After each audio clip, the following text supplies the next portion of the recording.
তারপরে বলছেন মহর জয় সপ্তপূর্বে চত্বার মনবস্তথা মদ্ভাব মানসা জাতা যেসাং লোক ইমা প্রজা। বশিষ্ঠ প্রভৃতি সপ্ত মহর্ষি পুরাকালে সনকাদি চারজন স্বয়ম্ভু প্রমুখ চতুর্দশ মনু এরা সকলে আমার ভাবসম্পন্ন এবং আমারই সংকল্পজাত জগতের সমস্ত প্রজা এদের থেকেই সৃষ্টি হয়েছে। তাহলে এই যে মনুর বংশধর মানব স্বয়ম্ভু সপ্ত ঋষি মহাঋষি যারা আমরা যাদেরকে বলি মান্য করি তাদের পিতা কে ভগবান শ্রীকৃষ্ণ।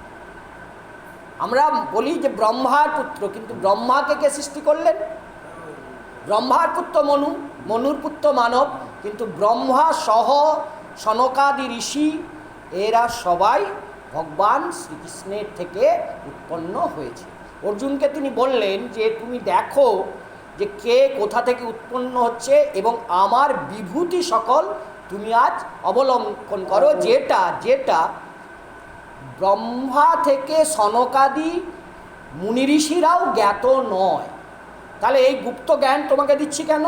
ওই একটি শব্দ, প্রিয় মান। তুমি যেহেতু আমার খুব প্রিয় তাই তোমাকে এই জ্ঞান দিচ্ছি, এই বিভূতির কথা তোমায় বলছি।